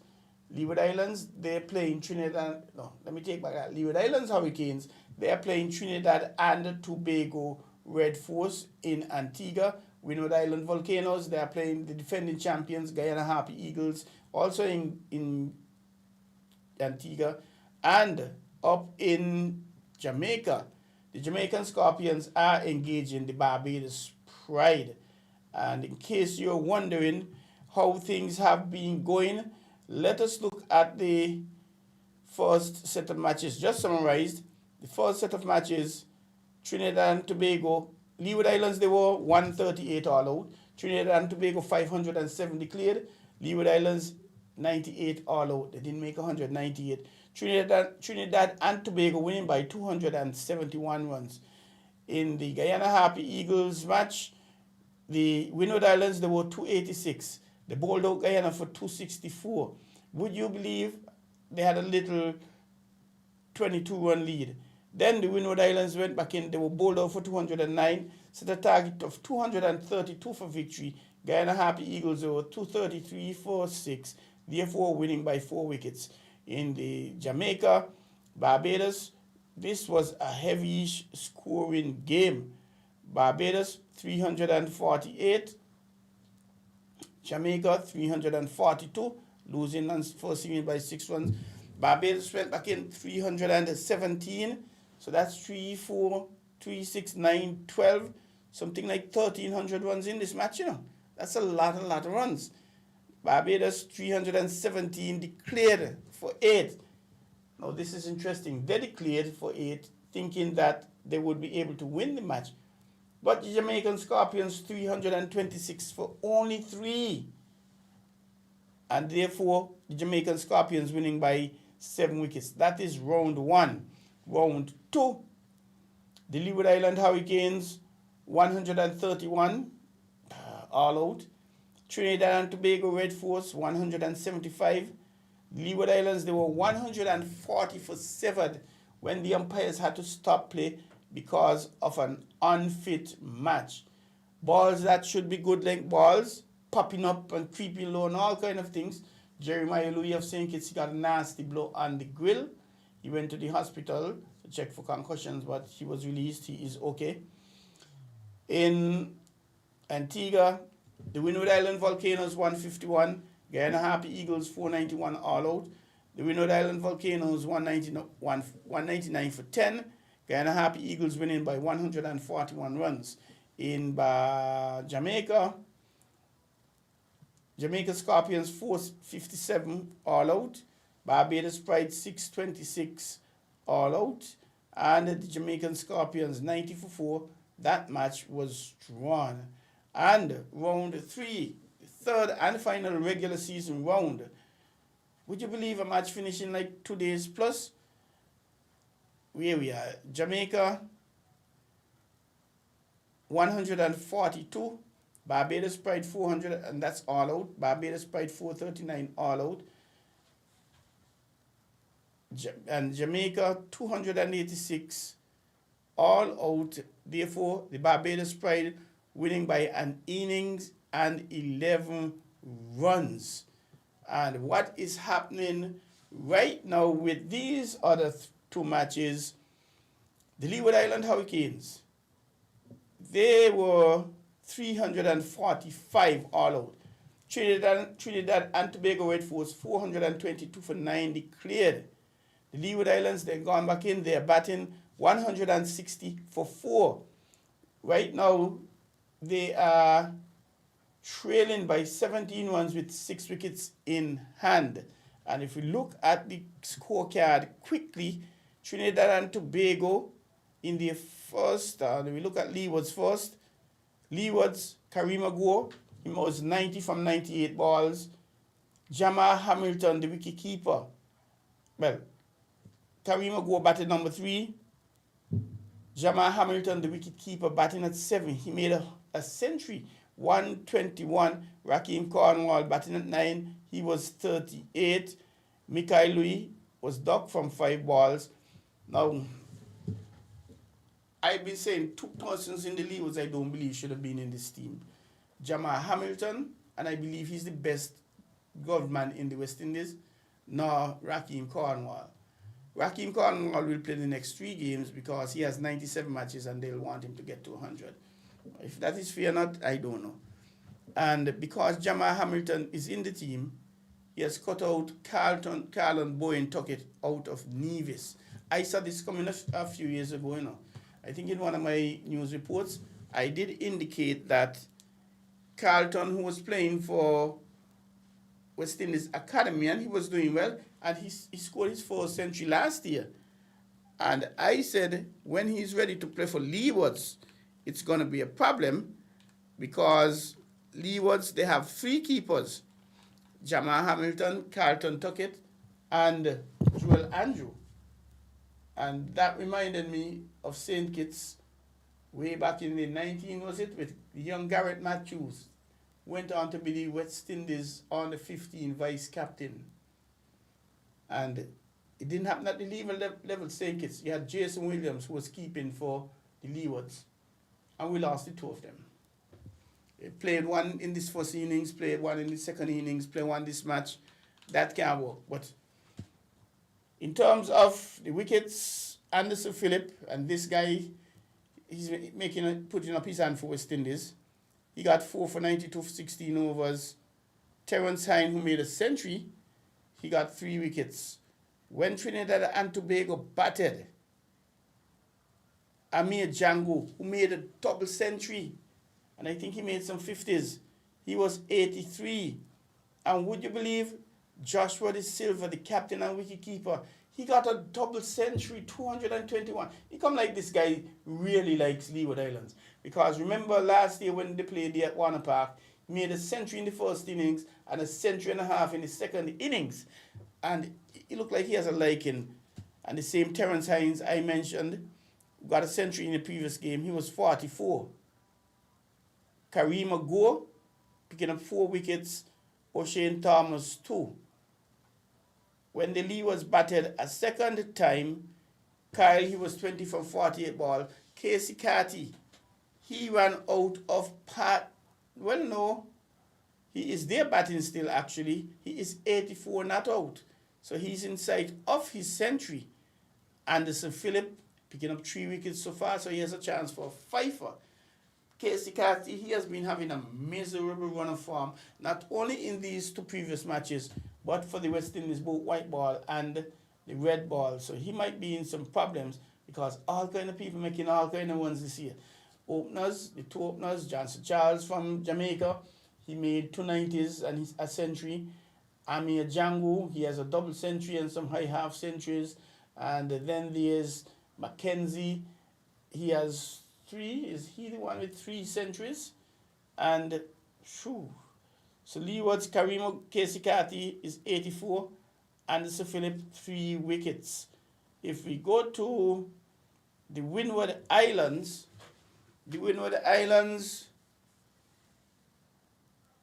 they need 302 runs to win with 9 wickets remaining.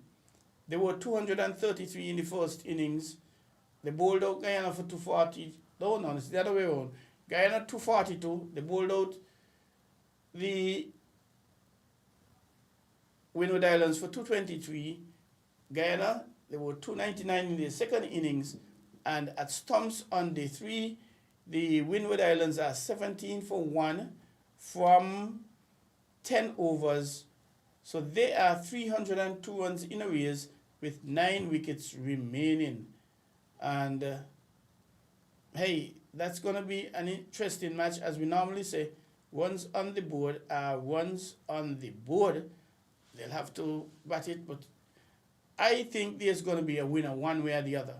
It's either Windward's going to make the runs or Trinidad and Tobago going to bowl them out. I don't see this match batting. It could draw. I still don't see this match drawing. It could draw, but what will have to happen, the Windward Islands would have to bat all day. Bat all day. And before we wrap up, cricket return here to St. Kitts. Today, cricket returned here in St. Kitts.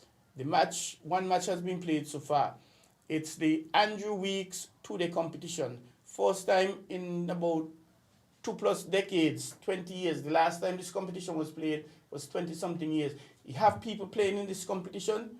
When 2-day was playing, they weren't born yet. One youngster, 24 years, he said he never played 2-day cricket in his life because none was being played in St. Kitts. So congratulations to the St. Kitts Cricket Association for bringing back 2-day cricket and also for naming it the Andrew Weeks 2-day tournament. Who is Andrew Weeks? You don't know, he's the late Andrew Weeks. He's from SP where the best be, Hub City, hub. He is the first and only Leeward umpire from St. Kitts and Nevis and the Leeward Islands to umpire a test match. He did that in the 4th test against India back in 1983 in Antigua. The 4th test, 83, April. And 43 years later today, this month makes 43 years. He's the only umpire from the Leeward Islands to do a test match. And he has done some one-day internationals. He umpired until 1990. And he passed in 2013. May so rest in peace.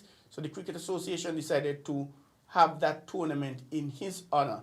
And I had the pleasure, privilege, and distinction of umpiring, being one of the umpires in the first match, named the Andrew Weeks competition. The other umpire was Rudolph Watley.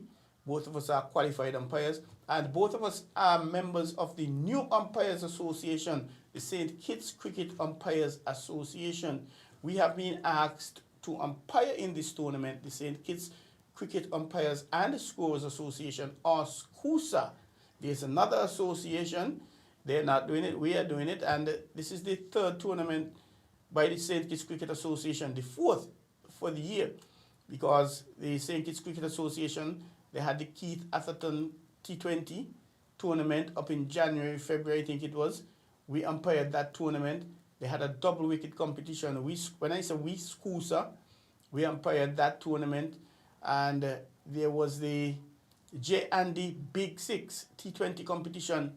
SCUSA again umpired that. So now the SKCA, they're having a 2-day league, their 2-day league. We are again umpiring that. And to give you an idea, we have 33 members. We are in the final stages of our constitution and code of conduct. We have 33 33, you heard me right, members. The other association, they only have 6, half a dozen. 1, 2, 3, 4, 5, 6. We have 33, more than 5 times the amount. They have 3 qualified umpires in the association. 3, 1 to 3, we have 5, a handful. And we have something like 16 persons who say, boy, Troy, you all sound like you all doing a good thing, we like that. However, before we say, yes, we are members, we want to see how things go, we want to see how your constitution, and once we're happy, we're going to join. So we could have the possibility of getting up to like 49 members, and we're not attacking the schools as yet. We haven't gone into the schools to ask for young umpires, 8, 16, 17, 18, 19. We haven't done that as yet. So could you imagine we do that and we get another 20, 30 from in the schools? And we are going to be the premier umpiring association, umpiring and scoring association here in St. Kitts and Nevis. And there are 3 exams, a level 1 exam, level 2, level 3. Each exam is held every year. However, you can't skip any exam. You have to do level 1 and then level 2. Level 1 exam is April next year. I think it's the 24th of April next year.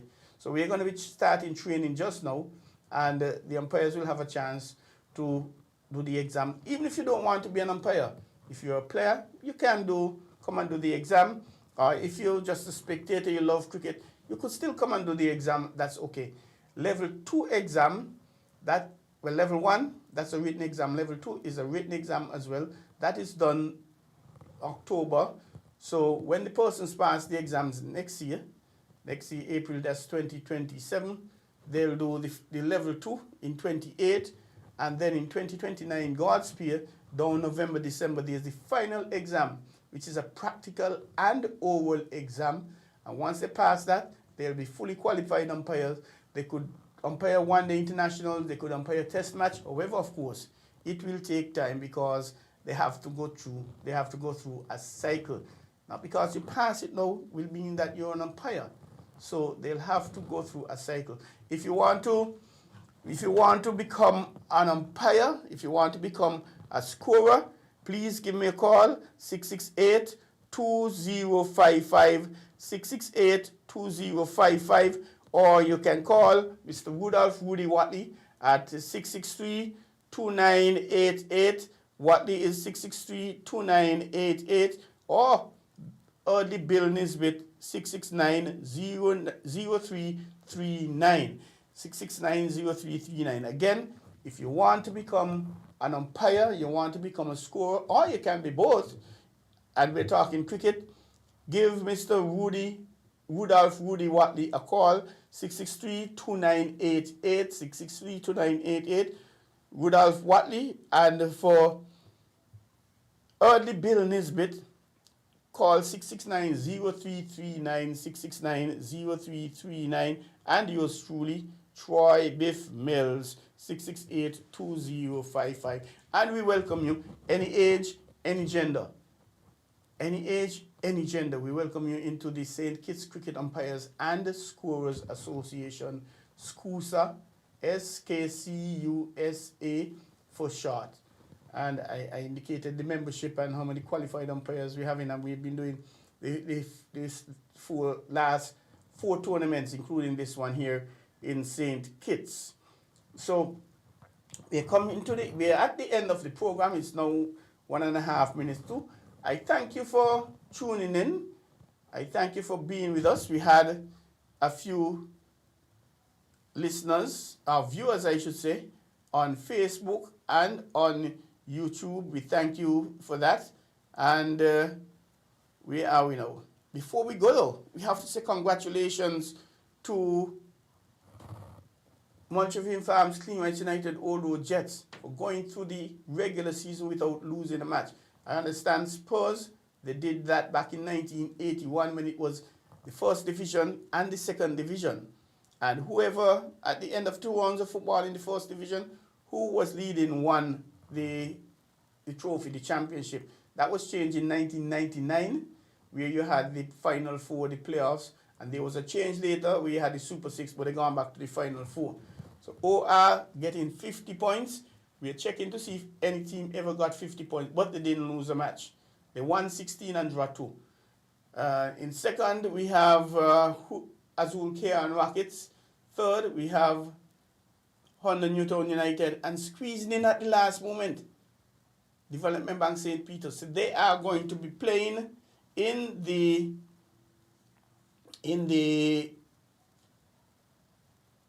Final Four playoffs. That starts this coming Saturday the 2nd, and the games are at the National Bank Group National Bank Technical Center. Number 2 will be playing number 3, so Keon will be playing Honda Newtown, and remember Keon just get them 4-0. So Newtown they come in for revenge, come in with fire in the eye.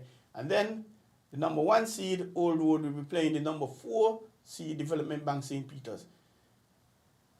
Village, they lost out by 2 points. They ended on 29 points. Development Bank St. Peter's ended on 31.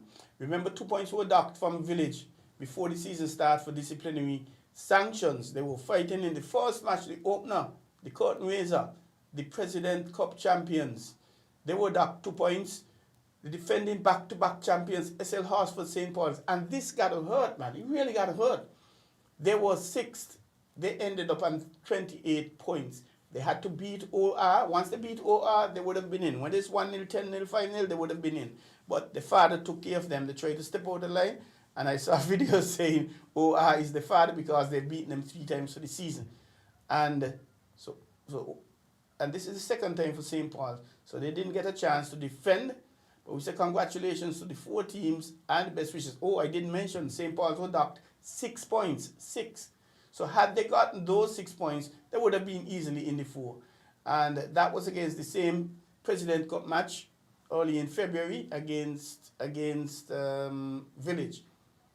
I don't believe that any player from St. Paul's and any player from Village will ever fight again at a football game. I don't believe so, because this is how it hurt them. And actually, they docked 9 points. Both teams were docked 9 points. And then, for whatever reason or reasons, they were reduced to 6. And Village appealed, and they were reduced to just 2 points. So if St. Paul's had appealed, maybe it might have been reduced, I don't know. And St. Paul's had like 8 players, 8 of their key players suspended because they got involved in the mass confrontation in the first game. So they were suspended for about 5, 6, 7, 8 matches. But St. Paul's really did well to start at -6 to end up on 28 points. I congratulate them. Though that's the heart of a champion. They are true champions, but they won't win the championship. I thank you, ladies and gentlemen, for tuning in to On The Ball here at WINN FM 98.9. I'm Troy Bif Mills, your host. I'm inviting you to tune in again next week, Tuesday, from 7 to 9, where we're going to bring you more local, regional, and international sports news. As I slip away, I admonish you to, before I admonish you, please be patient when you're driving, or else you may become a patient. You have to drive to arrive alive. Don't drink and drive. Don't drive and drink. Be vigilant. Look at what is happening, especially with the motorcyclists and these scooter people now, especially those, and pedestrians on the side of the road. And always be positive in your thoughts, in your words, and in your actions. Thank you for listening.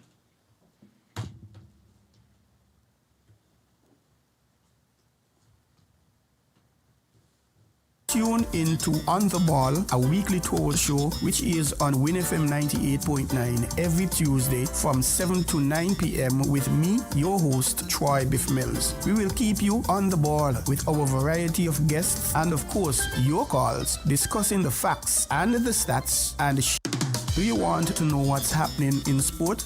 Tune in to On The Ball, a weekly tour show which is on WINN FM 98.9 every Tuesday from 7 to 9 p.m. with me, your host, Troy Bif Mills. We will keep you on the ball with our variety of guests and, of course, your calls, discussing the facts and the stats and sharing your opinions. Get on the ball and stay on the ball by tuning into On The Ball with Troy Bif Mills on WINN FM 98.9 every Tuesday night from 7 to 9 p.m. and also on Facebook and YouTube. Be on the ball.